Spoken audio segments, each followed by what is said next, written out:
YouTube की तरफ में पहली मरतबा मैंगो फिरनी की रेसिपी हाजिर है आप सब के लिए। 1 गिलास चावल लें, 1 घंटे के लिए भिगो लें, फिर उसी पानी में डालकर अच्छे तरीके से ग्राइंड कर लें, स्मूथ सी पेस्ट रेडी कर लें। 2 आमले थोड़ा सा पानी डाल के मैंगो पर रेडी कर लें। 2 किलो दूध लें, चूल्हे पे रखें और पकने दें।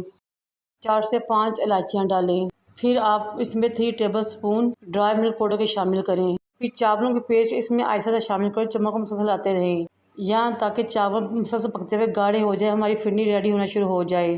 बहुत ही टेस्टी और मज़ा रेसिपी है ये और बहुत मुनफरिद यूनिक भी।